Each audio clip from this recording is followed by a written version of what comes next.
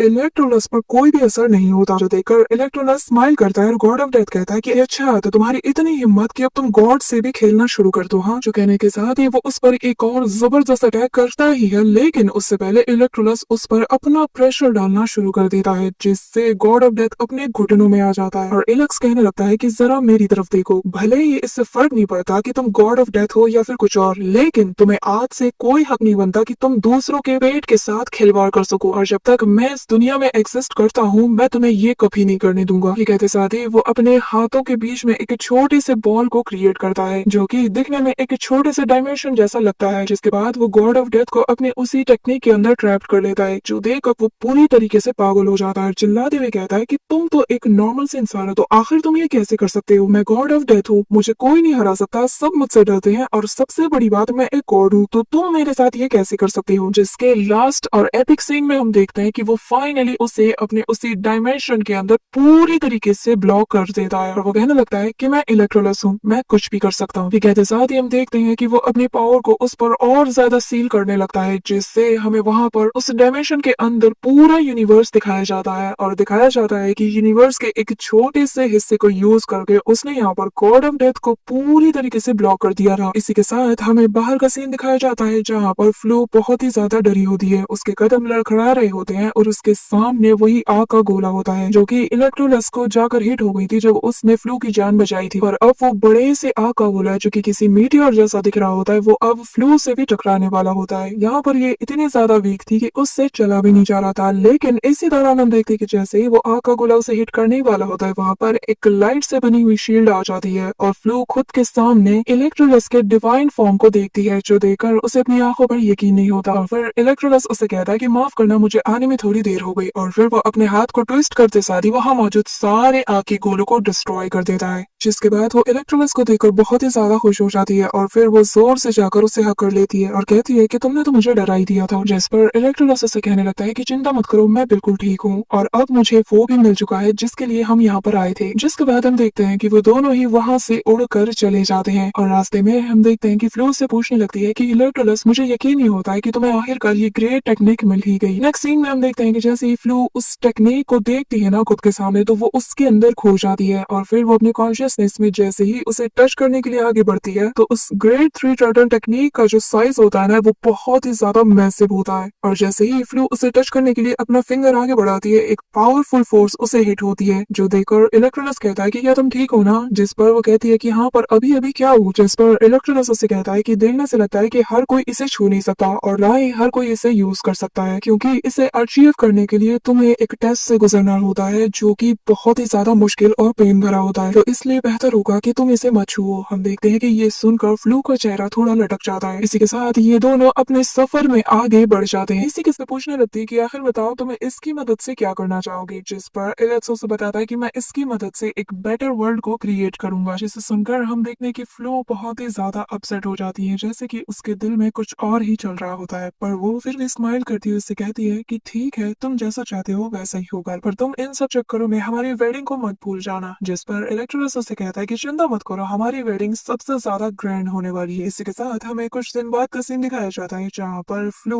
उस होली चर्च में आकर प्रेयर करने लगती है। इसी दौरान उसका फादर वहां पर आकर कहने लगता है कि मुझे तुम दोनों की मैरिज का बहुत ही बेसब्री से इंतजार है, क्योंकि इसके बाद मैं मेरे अपने थ्रोन को एलेक्स के हवाले कर दूंगा। जो सुनकर हम देखते हैं कि फ्लो अचानक से बहुत ही ज्यादा परेशान हो जाती है और वो अपने फादर से कहती है कि क्या आपने मुझसे प्रॉमिस नहीं किया था कि आप फ्यूचर में आगे चलकर मुझे अपनी कंट्री का सारा दारोमदार मेरे हाथों में छोड़ देंगे, तो आखिर आपके वादे का क्या हुआ है। जिस पर उसका फादर कहता है कि जब मैंने तुमसे ये प्रॉमिस किया था तब मुझे पता नहीं था कि एलेक्स इतना ज्यादा अच्छा इंसान होगा और वो इतना ज्यादा केपेबल होगा कि वो हम सभी को सरपास कर देगा। हमारी कंट्री को एक ऐसे ही राजा की जरूरत है। हम देखते हैं कि ये बात यहाँ पर फ्लू को बिल्कुल भी पसंद नहीं आती। इसी के साथ उसका फादर से आगे समझाते हुए कहता है कि मैं चाहता हूँ कि तुम इस काम में एलेक्स का पूरा पूरा साथ दो। जिस पर वो अपने फादर से कहते हैं कि फादर, पर ये गलत है, आपने मुझसे वादा किया था और मेरा बचपन से यही ड्रीम रहा है कि मैं एक दिन हमारी कंट्री को लीड करूंगी। जिस पर उसका फादर कहता है कि हाँ हाँ मैं समझ गया, पर मैंने जो अरेंजमेंट्स पहले से ही कर दी है उस पर तुम सवाल नहीं उठा सकती। हम देखते हैं कि उसके फादर का ये रवैया फ्लू को बिल्कुल भी पसंद नहीं आता। इसी के साथ हमें दिखाया जाता है कि फाइनली वो दिन भी आ जाता है जिस दिन इलेक्ट्रोलस और फ्लू की वेडिंग होने वाली थी, जहाँ पर अपना इलेक्ट्रोलस सूट बूट में बिल्कुल बन ठन के वहां पर आ जाता है और उसे जाता हुआ देखकर उसकी कंट्री के बहुत से लोग उसे कुछ गिफ्ट्स भी देते हैं, साथ ही उसे बहुत सी ब्लेसिंग्स भी देते हैं। जिस पर इलेक्ट्रोलस सभी से कहने लगता है कि आप सभी के इतना ज्यादा प्यार के लिए बहुत बहुत शुक्रिया। ये कहते साथ ही वो वेन्यू पर पहुंचने लगता है कि तभी पीछे से इसके मदर एंड फादर कहते हैं कि इलेक्ट्रोलस, हमने तुम्हारी इस ग्रैंड वेडिंग के लिए तुम दोनों के लिए एक बहुत ही अच्छा गिफ्ट को प्रिपेयर किया है। जिसके बाद हमें दिखाया जाता है कि असल में वो गिफ्ट ये होता है कि उसके फादर और मदर ने ये डिसाइड किया होता है कि आज से वो लोग अपनी कंट्री का सारा दारोमदार अपने बेटे इलेक्ट्रोलस के हाथों में सौंपेंगे। जिसके साथ ही उसका फादर उसे क्राउन पहनाते हुए कहता है, यहाँ मौजूद सभी लोग आज इस बात के गवाह हैं कि तुम अब से इस कंट्री के नए किंग हो और आज से ये थ्रोन तुम्हारा हुआ। हम देखते हैं कि उसके क्राउन सेरेमनी के साथ ही वहाँ मौजूद सभी लोग बहुत ही ज्यादा खुश हो जाते हैं और उसके फादर कहता है कि अब हमारे न्यू किंग के वेडिंग सेरेमनी को स्टार्ट किया जाए। इसी दौरान हमें एलेक्स के दोनों मास्टर्स को दिखाया जाता है, जहाँ पर उनमें से एक रोता है, जिसे देखकर दूसरा कहता है कि आखिर तुम रो क्यों रहे हो। जिस पर वो बताता है कि हमारा छोटा सा नन्हा सा योर हाइनेस अब इतने ज्यादा बड़े हो गए हैं कि आज उनकी वेडिंग है। इसी दौरान हम प्रिंसेस प्रू के गार्ड को देखते हैं, जहाँ पर वो कहती है कि आखिर योर हाइनेस अभी तक क्यों नहीं आई, उन्होंने तो उम्मीद से ही कहीं ज्यादा वक्त लगा दिया। हम देखते हैं कि यहाँ पर इलेक्ट्रोलस के साथ बाकी सभी भी वहाँ पर उसी का इंतजार करते हैं। यहाँ पर उसका फादर और इलेक्ट्रोलस के मदर एंड फादर भी बहुत ही ज्यादा परेशान हो जाते हैं। लेकिन इसके अगले पल हम देखते हैं कि वहाँ पर प्रिंसेस क्लोवी आ जाती है, जहाँ पर उसे अपनी तरफ आता हुआ देखकर इलेक्ट्रोलस अपना हाथ बढ़ाता है। यहाँ पर हमें दिखाया जाता है कि प्रिंसेस फ्लोर बहुत ही ज्यादा ब्यूटीफुल लग रही होती है। इसी दौरान वो उससे कहने लगती है कि माफ करना, मैंने तुमसे वेट कराया। और फिर कुछ देर बाद का सीन दिखाया जाता है, जहाँ पर होली चर्च का पोप इन दोनों को finally as a husband wife declare करता है और जो ब्लडी ओथ इन दोनों ने बचपन में लिया था वो फाइनली आज जाकर कंप्लीट हो जाता है। अपने बचपन में लिए गए वही सारी बातें वो लोग दोबारा से रिपीट कर रहे होते हैं। हम देखते हैं कि चारों तरफ सभी लोग बहुत ही ज्यादा इमोशनल हो जाते हैं। जिसके बाद हम इलेक्ट्रोलस को देखते हैं, जो कि फ्लोर से कहने लगता है कि मैं तुमसे वादा करता हूँ कि मैं तुम्हें हमेशा खुश रखूंगा। सकूं। जिसके बाद वो उसे हक करने लगता है। इसी दौरान फ्लोर उससे कहने लगती है कि एक बात बताओ कि सिर्फ मौत ही हमें जुदा कर सकती है, इसका मतलब क्या है? जिस पर इलेक्ट्रोलस उसे बताने लगता है कि हाँ मैं जानता हूँ, इसका मतलब ये है कि सिर्फ मौत ही हमें एक दूसरे से अलग कर सकती है। जिस पर वो कहने लगती है कि हाँ सिर्फ मौत ही हमें अलग कर सकती है। ठीक है, तो साथ ही हम नेक्स्ट सीन में देखते हैं कि फ्लोर ने अचानक से इलेक्ट्रोलस के पेट में अपने डैगर को घुसा दिया था, जिससे वहां मौजूद सभी लोग बुरी तरीके से शॉक्ड हो जाते हैं। इवन के इलेक्ट्रोलस को कुछ भी समझ नहीं आ रहा था कि अभी जिससे उसकी शादी हुई, जो उसकी वाइफ है, उसने उस पर अटैक किया। यहाँ पर हम देखते हैं कि जब इलेक्ट्रोलस फ्लोर की तरफ देखने लगता है तो उसकी आंखों में बहुत ही ज्यादा किलिंग इंटेंट नजर आता है। जो भोली वाली सीधी सादी और मासूम फ्लोर उसे अपने सामने अब तक नजर आती थी, अचानक से वो किसी कातिल की तरह से दिखने लगती है। जिसके बाद हम देखते हैं कि जैसे इलेक्ट्रोलस का ब्लड का एक कतरा जमीन पर गिरता है, अचानक से वहां पर एक पावरफुल फोर्स सभी को हिट होती है, जिससे वहां मौजूद सारे गार्ड्स कहने लगते हैं कि आखिर यहाँ पर क्या हो रहा है। जिसके बाद उसका मास्टर कहने लगता है कि लगता है यहाँ पर कुछ गड़बड़ है। जिसके अगले पल हम देखते हैं कि वहां पर एक पोर्टल ओपन होता है, जिससे वही सारे असासिन्स बाहर आते हैं, जहाँ पर आते साथ ही वो कत्लेआम मचाना शुरू कर देते हैं। इसी दौरान हमें इलेक्ट्रोलस को दिखाया जाता है जहाँ पर उसे कुछ भी समझ नहीं आता, और फिर वो अपनी कपकपाती हुई आवाज से उससे पूछने लगता है कि आखिर क्यों। जिस पर वो उस डैगर को छोड़ते हुए पीछे हट जाती है और अपनी गुस्से भरी आवाज से कहती है कि क्यों,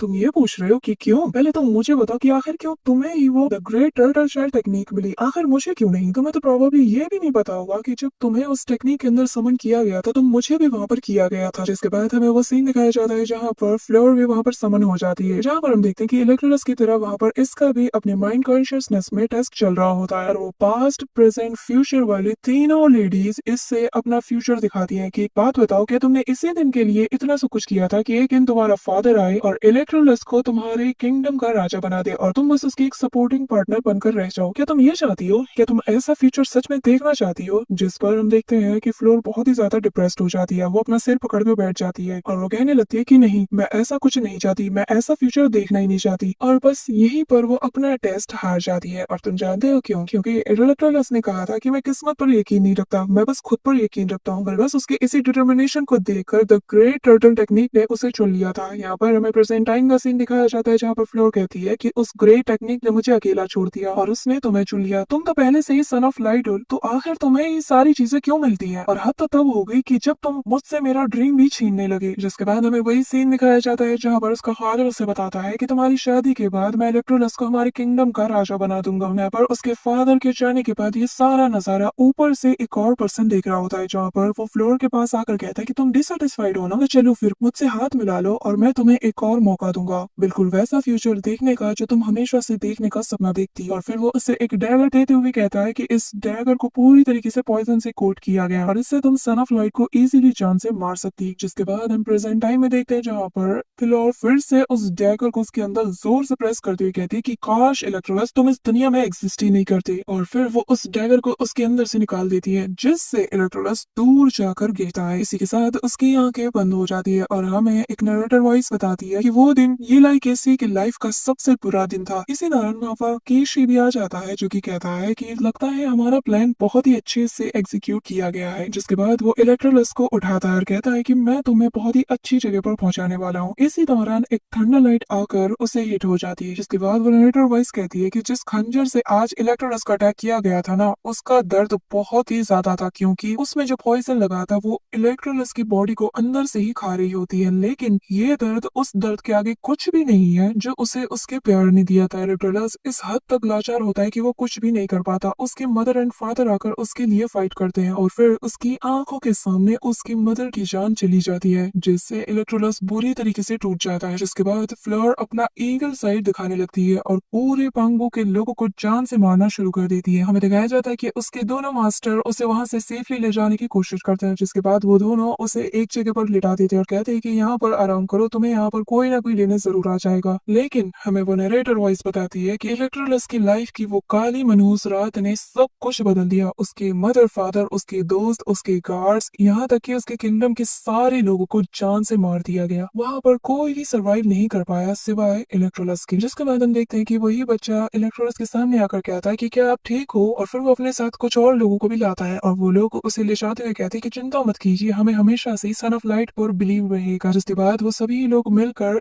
इलेक्ट्रोलस को होली चर्च के पास ले जाते हैं और भाई जैसे ही दरवाजा खुलता है इलेक्ट्रोलस के होश उड़ जाते हैं। जहाँ पर हमें दिखाया जाता है कि होली चर्च का रॉयल पोप भी इन सभी के साथ मिला था और ये बंदा शुरू से ही हर काम में इन्वॉल्व था। जिसके बाद वो कहने लगता है कि इलेक्ट्रोलस तुम्हारी मौत के साथ ही हमारा ग्रेट रिचुअल शुरू होगा, जहाँ पर पोप की दोनों साइड पे केशी और फ्लोर दोनों मौजूद थे। जिसके नेक्स्ट सीन में हम देखते हैं कि वो छोटा बच्चा इलेक्ट्रोलस पर पीछे से वार करता है और पोप के नारे लगाने लगता है। जिसके बाद केशी भी आकर उस पर अटैक करता है और वो भी उसका नारा लगाता है। एक एक करके सभी लोग उसके पेट पर अपने वेपन से वार करते हुए पोप के नारे लगाते हैं और फिर फ्लोर भी आती है और वो भी वही चीज रिपीट करती है। यार कहाँ कमी रह गई थी। यहाँ पर हम देखते हैं कि इलेक्ट्रोलस की हालत बहुत ही ज्यादा खराब हो जाती है। वो जमीन पर अनकॉन्शियस होकर गिरा होता है। इसी दौरान हमें नेक्स्ट सीन में सन मून स्नेल को दिखाया जाता है, जहाँ पर वो इलेक्ट्रोलस को फील करता है और कहता है कि वो जरूर किसी खतरे में है और फिर वो आगे कहने लगता है कि अच्छा तो हमारा एंड ऐसे होगा क्या। इसी के साथ हमें नेक्स्ट सीन में दिखाया जाता है जहाँ पर इलेक्ट्रोलस कोई फॉर्मेशन बार बार क्रिएट करने की कोशिश करता है, जो देखकर गॉड ऑफ डेथ उससे कहने लगता है कि इलेक्स अब बस भी करो, तुमने हजारों टाइम ये चीज रिपीट किया है लेकिन तुम एक भी बार कामयाब नहीं हुए हो। यहाँ पर सन मून स्नेल ने अपनी पूरी पावर लगाकर तुम्हारा एक डुप्लीकेट क्रिएट किया ताकि वो पोप की नजर से तुम्हें बचा सके, क्योंकि वो तुम्हें इस हालत में कभी भी नहीं देख सकता और तुम जो कर रहे हो ये कभी भी पॉसिबल नहीं, क्योंकि जो एक बार मारा जाता है वो कभी भी वापस जिंदा नहीं हो सकता और ये क्रिएटर का ही एक रूल है। यहाँ पर हम देखते हैं कि इलेक्ट्रोलस फिर भी हार नहीं मानता और वो एक के बाद एक फॉर्मेशन बनाने की कोशिश करता है, जिसके बाद फाइनली वो अपने फादर और अपने फैमिली के बाकी के मेंबर्स को वहां पर क्रिएट कर लेता है। लेकिन जैसे ही वो उनमें जान डालने की कोशिश करता है अचानक से वो पूरा फॉर्मेशन ब्रेक हो जाता है, जो देखकर गॉड ऑफ डेथ कहने लगता है कि देखा मैंने तुमसे कहा था, यहाँ तक कि मेरे पावर्स भी किसी काम के नहीं। जिस पर इलेक्ट्रोलस गुस्से के साथ कहता है कि अपनी बकवास बंद करो, क्योंकि जितने भी इनोसेंट जान आज यहाँ पर मेरी वजह से गई है मैं उन सभी को फील कर सकता हूँ। मैं कुछ भी करके उन्हें हर हाल में आज यहाँ पर वापस जरूर लाऊंगा। जिसके बाद इलेक्ट्रोलस एक के बाद एक लगातार फॉर्मेशन में फॉर्मेशन बनाता रहता है। वो अपनी सारी एनर्जीज को यूज करता है लेकिन हर बार उसका रिजल्ट सेम ही होता है, जो देखकर गॉड ऑफ डेथ कहने लगता है कि मेरा टाइम वेस्ट करना बंद करो। ये कहते साथ ही वो वहां से जाने लगता है कि तभी हम देखते हैं कि वहां पर गॉडेस ऑफ लाइट उन दोनों के सामने आ जाती है। जिसके बाद वो उसके फादर की तरफ अपना हाथ आगे बढ़ाती हुई कहती है कि मैं जो अब ये करने वाली हूँ ये मेरी लिमिट है। और फिर नेक्स्ट सीन में हम देखते हैं कि वो उसके फादर को जिंदा कर देती है। अपने फादर को जिंदा देखकर इलेक्ट्रोलस से रहा नहीं जाता और वो दौड़ते हुए जाकर उन्हें हक कर लेता है और रोते हुए उनसे माफी मांगता है और फिर उसके आगे रोते हुए कहता है कि प्लीज फादर मुझे माफ कर दीजिए, हम मेरी मदर के लिए, हमारी पूरी कंट्री के उन लोगों के लिए जिनकी जान बेवजह चली गई, ये सब कुछ जो भी हुआ वो सब मेरी गलती है। जिस पर उसका फादर कहता है कि मेरे बच्चे इसमें तुम्हारी कोई गलती नहीं, गलती अगर किसी की है तो वो मेरी है, अगर मैंने तुम्हें उस टाइम फोर्स नहीं किया होता।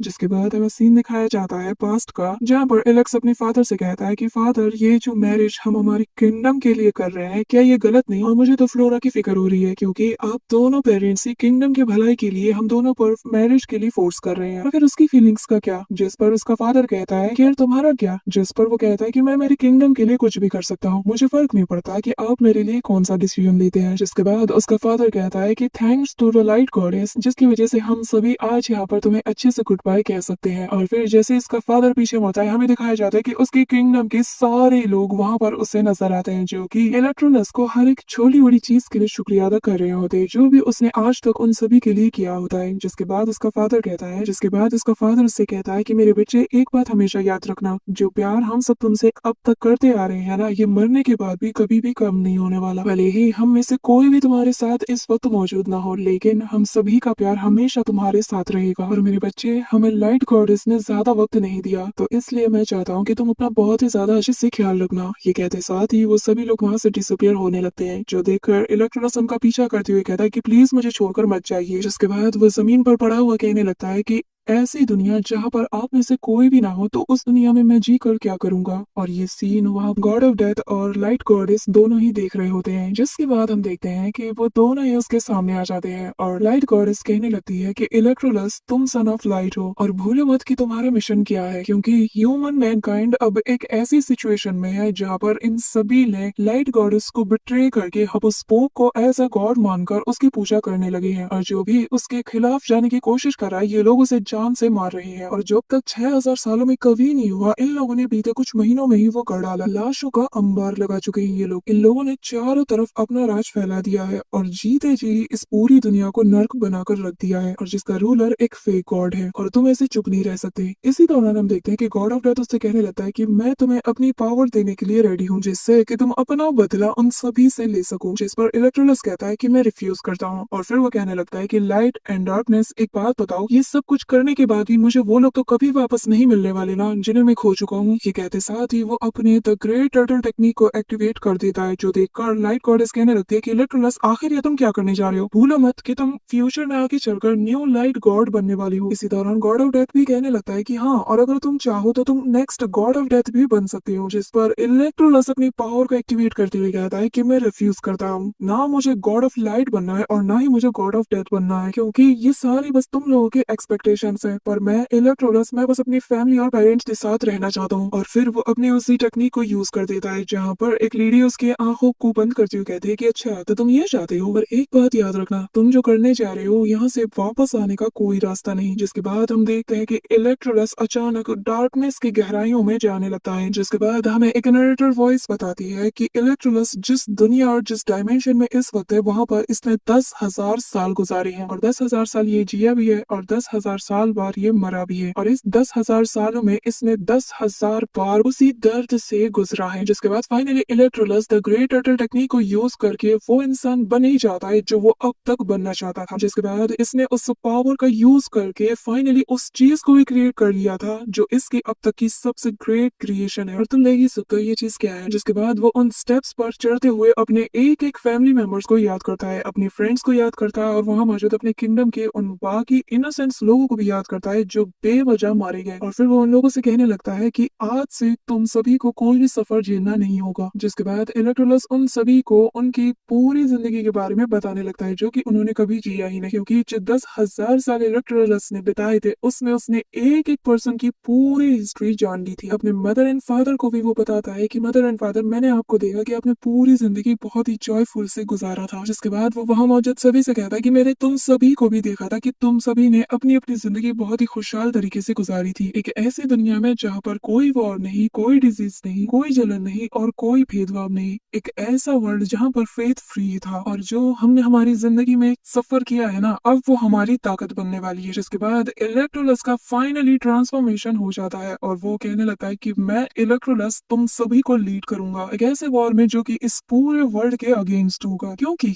आंख के बदले आंख और खून के बदले खून। इसी के साथ नेक्स्ट सीन में हम देखते हैं कि जहां पर होली चर्च के कुछ लोग आकर एक माँ और बेटे पर अटैक करने वाले होते हैं, लेकिन जैसे ही वो उस पर अटैक करने जाते हैं, बारिश की बूंद गिरती है और वो लोग वहां से डिसअपियर हो जाते हैं। जिसका नेक्स्ट सीन में हम देखते हैं कि वहां मौजूद सारे डेड बॉडीज अचानक से खड़े हो जाते हैं और किसी ज़ॉम्बीज़ की तरह इन पर अटैक करना शुरू कर देते हैं। इसी के साथ हमें केशी को भी दिखाया जाता है, जहां पर वो आराम से बैठा होता है कि तभी वहां पर वो सारे लोग भी पहुंच जाते हैं, जिन्हें देखकर ये अपनी स्वॉर्ड को निकालकर उन पर अटैक करना शुरू कर देता है। और वो कहने लगता है कि आखिर किसकी इतनी हिम्मत कि वो मेरे महल में आकर मुझ पर अटैक करे। लेकिन बंदे के तो होश तब उड़ जाते हैं जब वो सारे डेड पर्सन जिनको कि इसने अभी अभी इसके अकॉर्डिंग जान से मार दिया, तो वो दोबारा से जिंदा होकर खड़े हो जाते हैं। और वो हैरान होते हुए कहता है कि आखिर इनके साथ प्रॉब्लम क्या है, ये लोग मरते क्यों नहीं। इसी दौरान ऊपर से एक लाइट उस पर गिरती है जो कि उसी का नाम लेती है। जैसे ही वो नजर उठा के देखता है, वहाँ की छत पूरी तरीके से डिस्ट्रॉय हो जाती है और सामने इलेक्ट्रोलस होता है और वो उससे कहने लगता है कि केशी तुम्हारे मरने का वक्त आ गया है। ये कहते साथ ही वो उस पर इंटेंस अमाउंट में प्रेशर डालने लगता है, जिस पर वो कहता है कि आखिर तुम हो कौन और तुम्हें क्या लगता है कि तुम मुझे छू सकते हो, हाँ देख रहे हो कर। लेकिन इसके अगली पल उसकी बॉडी हवा में फ्लोट करने लगती है, उसके हाथ से उसका स्वॉर्ड छूट जाता है और बंदे के हाथ पैर ना बहुत ही ब्रूटल तरीके से मुड़ना शुरू हो जाते हैं। उसके एक एक जॉइंट्स, इवन के उंगली के छोटे छोटे पार्ट्स भी वो सभी मुड़ना शुरू हो जाते हैं और वो दर्द से बुरी तरीके से चिल्ला उठता है। और फिर वो दोबारा से सेम सवाल करता है कि आखिर तुम हो कौन। लेकिन जैसे जैसे इलेक्ट्रोलस उसके एक एक जॉइंट्स को मुड़ता जाता है, एंड में जब उसकी नेक को वो अपनी तरफ मोड़ता है तो वो समझ जाता है। और फिर जैसे ही वो इलेक्ट्रोलस को देखता है, वो कहने लगता है कि तुम इलेक्स हो, देखो प्लीज मुझे मत मारो, मुझे मत मारो, ये सब कुछ उस पोप का किया धरा है, मैं तो बस उसके ऑर्डर्स को फॉलो कर रहा था। और इलेक्ट्रोलस उसकी एक नहीं सुनता और उसके हार्ट को अपने हाथों से क्रश कर देता है और कहता है कि तुम बहुत ज्यादा शोर मचाती हो। आप भाई देख के ना स्वाद आ गया। इसी के साथ इलेक्ट्रोलस उसे एक जगह पर लटकाते हुए कहने लगता है कि तुम्हारी मौत तो बस आगाज है मेरे आने का। और फिर वो उन्हीं डेड बॉडीज के ऊपर खड़ा करके उसकी बॉडी को जलाने आने लगता है। इसी के साथ सीन शिफ्ट होता है और हमें फ्लोर को दिखाया जाता है जहाँ पर वो किंगडम शिया की क्वीन बन चुकी है। इसी दौरान हम देखते हैं कि वो उस ड्रैगन की आई बॉल निकाल लेती है जो शायद जरूर इसके अगेंस्ट गया होगा इलेक्ट्रोलस के लिए, और जो बात इसे बिल्कुल पसंद नहीं आती तो वो इसे जान से मार देती है, वो भी इतनी बुरी तरीके से तड़पा तड़पा कर। जिसके बाद उसके दो गार्ड्स आकर कहने लगते हैं कि पूरी जनता आपके लिए वेट कर रही है। जिसके बाद वो वहां पर जाती है जहाँ पर हम देखते हैं कि लोग डर के मारे इसकी जय जयकार कर रहे होते हैं, जहाँ पर वो लोगों को दिखाने के लिए दोबारा से अपनी क्राउन सेरेमनी भी करती है और फिर वो अपने किंगडम के लोगों से कहती है कि मेरे प्यारे किंगडम के लोगों, मैं आज से तुम्हारी क्वीन हूँ और आज से तुम लोगों की जिंदगी पूरी तरीके से बदलने वाली है। जिसके बाद वो अपने गुणगान गाना शुरू कर देती है और फिर एंड में कहती है कि मैं अपने मरते दम तक तुम सभी के लिए लॉयल रहूंगी। जिससे सुनकर वहां मौजूद सभी लोग उसकी दोबारा से जय जयकार कर रहे होते हैं। इसी दौरान फ्लोर बहुत ही ज्यादा खुश नजर आती है, वो वहां पर हाथ फैलाए उन सभी की आवाजों को सुनती है कि तभी एक आवाज कहती है लायर, और एक जोरदार चमाट उसके गाल पे पड़ता है। बंदी का क्राउन तक गिर जाता है और उस थप्पड़ के प्रेशर से वो सीधा उसी ड्रैगन के सिर से जा टकराती है और एक स्वॉर्ड आकर उसकी बॉडी के आर पार हो जाता है। जिसके बाद उसके सामने इलेक्ट्रोलस आता है जिसे देखकर वो कहती है कि तुम जिंदा हो, हाँ मानना पड़ेगा कि तुम सच में एक इनक्रेडिबल पर्सन हो। और बस क्योंकि तुम एक इनक्रेडिबल पर्सन हो इसीलिए मुझे अगर अतीत में बार बार वापस जाने का मौका मिले ना तो मैं फिर भी तुम्हें जान से ही मार डालूंगी, क्योंकि वो मैं थी जिसने तुम्हारी बचपन में जान बचाई और जिसके बाद तुम अब तक जिंदा हो और तुमने ये सब कुछ हासिल किया। मेरी गलती क्या थी? हाँ मैंने तो वो सब कुछ किया जिससे कि मुझे एक बेहतरीन फ्यूचर मिल सके। जिस पर इलेक्ट्रोलस कोल्ड निगाहों से देखते हुए कहता है फ्यूचर, और फिर हम देखते हैं कि इलेक्ट्रोलस अपना हाथ ऊपर उठाता है और उसे वो सारे फ्यूचर्स दिखाने लगता है जो कि उसके साथ होने वाले थे। जहाँ पर हम देखते हैं कि फ्लोर उसी वेडिंग ड्रेस में होती है और वहाँ मौजूद सभी लोग उसे ब्लेसिंग्स दे रहे होते हैं। जिसके बाद उसे अपने बचपन के वही दो रूप दिखाई देते हैं जो कि उससे कहते हैं कि तुम्हारे पास तो ऑलरेडी सबसे बेस्ट फ्यूचर मौजूद है। हम देखते हैं कि यहाँ पर उसकी पूरी फैमिली भी मौजूद होती है जो कि उसके लिए चीयर कर रहे होते हैं। यहाँ पर हम ये भी देखते हैं कि कहीं ना कहीं इन सारी भावनाओं में वो पूरी तरीके से खो जाती है और फिर वो इलेक्ट्रोलस की तरफ देखती है जो कि उसकी तरफ ही अपना हाथ आगे बढ़ाता है। लेकिन जैसे ही वो अपना हाथ उसकी तरफ आगे बढ़ाती है हमें प्रेजेंट टाइम दिखाया जाता है जहाँ पर इलेक्ट्रोलस के हाथ में उसका दिल होता है और वो उसे कहता है लेकिन तुम ये डिजर्व नहीं करती, और फिर वो उसके हार्ट को वहां पर क्रश कर देता है। जिसके बाद वो वहां से चला जाता है। इसी के साथ हमें एक नरेटर वॉइस बताने लगती है कि जिसके बाद से इलेक्ट्रोलस ने अपनी पूरी आर्मी के जरिए से होली चर्च पर चढ़ाई करना शुरू कर दिया, जहाँ पर उसके सोल्जर्स और वहां मौजूद सभी लोग एक दूसरे से फाइट कर रहे होते हैं और ये सीन कमाल का होता है। हम देखते हैं कि एक के बाद एक मीटियोर जैसे बड़े बड़े गोले उस पूरे पैलेस पर गिर रहे होते हैं। किसी के साथ हमें इलेक्ट्रोलस के कुछ बैडास मोमेंट्स भी दिखाए जाते हैं जहाँ पर जब वो उस होली चर्च के स्टेयर्स पर चढ़ रहा होता है तो बहुत ही ज्यादा कमाल का लगता है। और फिर जैसे ही वो उस गेट को ओपन करता है उसके सामने एक अलग ही टाइप का नजारा होता है। हम देखते हैं कि वहां पर एक बड़ा सा ग्रास फील्ड होता है जहाँ पर वो पोप मौजूद होता है। वो कहता है कि इलेक्ट्रोलस तो फाइनली तुम आ गया, और फिर वो उसे कहने लगता है कि बताओ तुम्हें मेरा हेवन कैसा लगा? लग रहा है ना कि जैसे बिल्कुल गॉड्स ने ही बनाया हो। जिसके नेक्स्ट सीन में हम देखते हैं कि इलेक्ट्रोलस बस एक नजर उठाता है और उस पूरी जगह को राख में तब्दील कर देता है और वो कहने लगता है पैराडाइज क्या बकवास है। जिस पर वो पोप कहने लगता है कि 6000 साल पहले मैंने भी सेम चीज कहा था, और तुम्हें पता है कि आखिर मेरे पास इतनी पावर क्यों है कि मैं तुम्हें जान से मार सका? वो इसलिए क्योंकि जो फर्स्ट सन ऑफ लाइट था उसने होली स्नेल को खा लिया था और जिसके बाद से उसके पास इंटेंस अमाउंट में पावर आ गई। जिसके बाद सेकंड सन ऑफ लाइट ने उसने भी होली स्नेल को खा लिया जिससे वो ग्लोरी ऑफ गॉड बन गया, और मैं, हाँ तुमने सही समझा, मैं ही हूँ वो सेकंड सन ऑफ लाइट। जिसके बाद वो लाइट गॉडेस को कर्स करते हुए कहता है कि उसने बस हमें एज अ सक्सेसर की तरह यूज किया और मुझे कभी भी वो मुकाम नहीं दिया जिसके लिए मैं पैदा हुआ था। ऐसे ही वक्त गुजरता गया और मैं बूढ़ा होता गया। मैं पहले से कई गुना ज्यादा कमजोर भी हो गया। डे बाय डे मैं पहले से बहुत ही ज्यादा कमजोर होता चला गया और इसीलिए मैंने उसी होली स्नेल को खा लिया। पर ये मेरे लिए अब भी इनफ नहीं है। इलेक्ट्रोलस मुझे ज्वाइन कर लो, तुमने भी तो लाइट गॉडेस को धोखा दिया है ना, मेरे साथ हाथ मिला लो, हम दोनों मिलकर उसे जान से मारकर इस पूरी दुनिया पर रूल करेंगे। और फिर वो अपनी पावर के ऑरा को रिलीज करते हुए कहता है कि इलेक्ट्रोलस मुझे ज्वाइन कर लो और अगर तुमने रिफ्यूज किया तो मैं यहाँ पर तुम्हें तड़पा तड़पा कर मार डालूंगा। जिसके बाद वो अपना डोमेन बनाकर इलेक्ट्रोलस को उसमें ट्रैप करने की पूरी कोशिश करता है, लेकिन इलेक्ट्रोलस अपने एक ही स्लैश से उसके डोमेन को तोड़ते हुए कहता है कि तुम और गॉड और रूल करोगे। जिस पर वो पोप अपने फॉर्मेशन को एक्टिवेट करता है और अपनी पावर को रिलीज करते हुए कहता है कि हाँ तुमने सही सुना, मैं ही हूँ गॉड, और फिर वो उस पर अटैक कर देता है। लेकिन हम देखते हैं कि इलेक्ट्रोलस बिजली की स्पीड से सभी अटैक को काटते हुए कहता है कि तुम्हारे जैसे सेल्फ प्रोक्लेम्ड गॉड और तो कुछ खास नहीं, बस एक घटिया घटिया इंसान है। ये कहते साथ ही वो हवा में जंप करके अपने स्वॉर्ड्स के स्लैश अटैक से उसके फॉर्मेशन पर एक के बाद एक अटैक करता चला जाता है, जिससे उसका फॉर्मेशन टूट जाता है। वो पोप कहता है कि तुम पहले से बहुत ही ज्यादा पावरफुल हो गए हो और अब मुझसे इंतजार नहीं होता कि मैं कब तुम्हें डिवोर करूं। इसे खाने की बात कर रहा है, जिसके नेक्स्ट सीन में हम देखते हैं कि वो वहां पर अपनी पूरी जिद्दोजहद लगाकर एक बड़े से फॉर्मेशन को इलेक्ट्रोलस के ऊपर क्रिएट कर देता है। लेकिन इलेक्ट्रोलस स्माइल करते हुए कहता है कि क्या तुम मुझे छू भी सकते हो, और फिर वो उसके पूरे फॉर्मेशन को तोड़ देता है। जिसके नेक्स्ट सीन में इलेक्ट्रोलस अपनी पावर को एक्टिवेट करता है, जो देखकर वो पोप भागने लगता है और इलेक्ट्रोलस पीछे से उस पर अटैक करता रहता है। लेकिन ये चूहे बिल्ली का खेल ज्यादा देर तक नहीं टिक पाता और हम देखते हैं कि इलेक्ट्रोलस फाइनली एक स्लैश अटैक कर देता है, जिससे वो पोप वहीं पर रुक जाता है और फिर वो भी अपनी फुल पावर को एक्टिवेट करता है और फिर वो अपने स्वॉर्ड को ऊपर करते हुए इटर्नल पावर नाम के अटैक को यूज करता है, जिससे वहां पर जमीन से बड़े बड़े स्टैचूज ऊपर आते हैं। जिसे देखकर इलेक्ट्रोलस कहता है कि ये वो हेल है जिसे कि तुमने बनाया है और जिसे तुमने उन मासूम और बेगुनाह लोगों के खून से बनाया है। जिस पर वो पोप कहता है कि इससे क्या फर्क पड़ता है कि आखिर ये हेल है या फिर हेवन, जब तक मैं इस वर्ल्ड पे रूल कर रहा हूँ इससे फर्क नहीं पड़ता कि ये क्या बन रही है। जिस पर इलेक्ट्रोलस कहता है कि तुम्हारे जैसे घटिया इंसान से और उम्मीद भी क्या की जा सकती है। जिस पर वो पोप उससे कहता है कि बस इंतजार करो, एक बार मैं बस तुम्हें डिवोर कर लूँ ना, फिर तुम इमॉर्टैलिटी वाली पावर को फील करोगे। ये कहते साथ ही हम देखते हैं कि वो एक बहुत ही क्रीपी और इविल टाइप के लुक में आ जाता है, जिसके बाद वो इलेक्ट्रोलस पर अटैक करने के लिए उसकी तरफ रश करता है। जिस पर इलेक्ट्रोलस कहता है कि मैंने कहा ना कि तुम बहुत ही ज्यादा कमजोर हो। ये कहते साथ ही वो उसके अटैक को रोक लेता है और कहता है कि अब जरा मुझे दिखाने दो कि गॉड लेवल पावर किसे कहते हैं। ये कहते साथ ही वो उस पर एक के बाद एक अटैक करता है। उन दोनों के बीच क्लोज कॉम्बैट चलती रहती है, साथ ही दोनों एक दूसरे से जुबानी जंग भी लड़ रहे होते हैं और फिर वो पोप पागलों की तरह इलेक्ट्रोलस पर एक के बाद एक लगातार अटैक्स करता रहता है, जिसके बाद फाइनली वो उसे पकड़कर उसे खाना शुरू कर देता है और कहता है कि बस देखना अगले ही पल मैं कितना ज्यादा पावरफुल बन जाता हूँ। लेकिन अगले ही पल हम देखते हैं कि इलेक्ट्रोलस कहता है मजा है, जो सुनकर हम देखते हैं कि असल में वहां पर तो उसकी बॉडी का ये क्लोन होता है जिसे कि वो खुद ही खा रहा होता है। जिसके बाद उस पोप को बहुत ही ज्यादा गुस्सा आता है और वो इलेक्ट्रोलस की तरफ गुस्से के साथ बढ़ता है और जैसे ही वो उस पर अटैक करता है इलेक्ट्रोलस उसका हाथ पकड़ के उसके पेट पे अपने स्वॉर्ड से अटैक करते हुए कहता है कि तुम्हारे मरते साथ ही ये गेम भी ओवर हो जाएगा। लेकिन इसमें इतना दम होता है कि वो उसके स्वॉर्ड को पकड़ के कहता है कि तुम मुझे मारोगे, मैं तो ग्लोरी ऑफ गॉड हूँ, और फिर वो उसके स्वॉर्ड को तोड़ देता है, जो देखकर इलेक्ट्रोलस भी एक पल के लिए हैरान हो जाता है और फिर इलेक्ट्रोलस भी अपने असली रूप में आ जाता है और वो उसे उठा उठा के मार रहा होता है। याद घुसे चमाट कुछ भी नहीं छोड़ा था बंदे ने। और फिर वो उसे कहता है कि जब मुझे पता चला ना कि तुम एक बार सन ऑफ लाइट रह चुके हो तो ये बात मुझे चिड़चिड़ा बना रही है। जिसके बाद वो लगातार उस पर अटैक करता रहता है, जो देखकर वो वहां से भागने की कोशिश करता है, लेकिन बार बार इलेक्ट्रोलस उसके सामने आता है और फिर वो उससे कहता है कि मुझे डर है कि शायद डेथ भी तुम जैसे ट्रैश को एक्सेप्ट ना करे। जिसके बाद वो उसे मार मार कर जमीन पर दूर पटक देता है और फिर कहने लगता है कि हाँ तुमने सही सुना, तुम एक नंबर के ट्रैश हो। जिसके बाद वो उसके हेवन में एक बहुत बड़ा अटैक करता है, जिससे चारों तरफ धमाके होते हैं। इसी के साथ हम देखते हैं कि वो पोप डिवाइन रिमेन्स कर्स एनाइलेशन नाम के अटैक को यूज करता है, जिससे वो अपने ही लोगों की एनर्जीज को अब्सॉर्ब करता है और उन्हें यकीन दिलाता है कि बस मुझे अपनी पावर दे दो, मैं सब कुछ ठीक कर दूंगा। जिसके बाद वो उन सभी के पावर को अब्सॉर्ब करने लगता है और इलेक्ट्रोलस से कहता है कि देखो लोगों के अंधविश्वास का नतीजा, तुम बस इनकी छोटी सी परेशानी को दूर करो और ये तुम पर अंधविश्वास दिखाना शुरू कर देंगे। और फिर हम देखते हैं कि वो उन सभी की एनर्जीज को यूज करके वहां पर दो बड़े बड़े आग के गोले टाइप की चीजें बना लेता है। जिसके बाद वो उन दोनों पावर को मर्ज करते हुए कहता है कि मैं इन सभी के इनर फेथ से दुनिया को जिस भी एंगल में चाहे मोड़ सकता हूँ और आज तुम इस चीज का विटनेस करने वाली हो। यहाँ पर हम देखते हैं कि इलेक्ट्रोलस कुछ नहीं कहता और चुपचाप बस इस नजारे को देखता रहता है और अपने मन में सोचता है कि आखिर कोई अपनी सनक में इस हद तक अंधा कैसे हो सकता है। जिसके बाद फाइनली हम देखते हैं कि वो पोप एक बड़े से जॉइंट सन जैसी चीज को बना लेता है। वो उससे कहता है कि आखिर तुम सोच भी कैसे सकते हो कि तुम मेरे पावर का मैच कर पाओगे। और उसके इसी सीन को देखकर इलेक्ट्रोलस को अपनी फादर की कही गई एक बात याद आती है, जहाँ पर उसने कहा था कि मेरे बच्चे तुम यहाँ पर जो लोगों का प्यार देख रहे हो ना, जो ब्लेसिंग्स वो तुम्हें दे रहे हैं, तो मेरे बच्चे यही चीज ट्रू इटर्निटी है। और जिसे याद करते हैं देखते हैं कि इलेक्ट्रोलस उससे कहने लगता है कि तुम्हारे जैसे घटिया इंसान को तो कब का मारा जाना चाहिए। जिसके बाद वो उस पोप के दोनों हाथों को बांध देता है, पैरों को भी, और अपने उन्हीं मरे हुए लोगों से उस पर अटैक करवाता है, जहाँ पर उसके मदर फादर, उसके फ्रेंड्स, उसके गार्ड्स, उसके मास्टर सभी लोग एक के बाद इवन की पूरी किंगडम के लोग एक के बाद एक स्वॉर्ड से उस पर स्टैब करते हैं। और फिर इलेक्ट्रोलस उससे कहने लगता है कि अब देखो गॉड लेवल पावर किसे कहते हैं। जिसके नेक्स्ट सीन में हम देखते हैं कि इलेक्ट्रोलस अपने हाथ में एक ब्लैक होल बनाकर उसके उस सन को पूरी तरह निकल जाता है और फिर वो उसे अपने हाथों से क्रश करने लगता है। इसी दौरान हम देखते हैं कि स्पेस में वहां पे एक क्रैक भी ओपन होता है और यहाँ दूसरी तरफ इस पोप की हालत बहुत बुरी हो जाती है। वो अपने इंसानी फॉर्म में आ जाता है, जहाँ पर इसकी बॉडी से इंटेंस अमाउंट में हीट निकलने लगती है, जिसके बाद उसकी रियल बॉडी ब्लास्ट कर जाती है और वो वापस से अपने उसी डिमोनिक पैनिक फॉर्म में आ जाता है और कहने लगता है कि मुझे जाने दो, तुम मुझे नहीं मार सकते। जिस पर इलेक्ट्रोलस उसे कहता है कि मौत भी तुम्हारा अंत नहीं हो सकता, क्योंकि तुमने हजारों बेगुनाह जान की कुर्बानियां देकर इस फूलिश पावर को अचीव किया है। और चिंता मत करो, मैं तुम्हें इतनी आसानी से तो मौत नहीं देने वाला। जिसके नेक्स्ट सीन में हम देखते हैं कि वो सारे मरे हुए लोग उस पर टूट पड़ते हैं। वो लोग उसकी बॉडी को नोच नोच कर खा जाते हैं और जिसे देखकर वो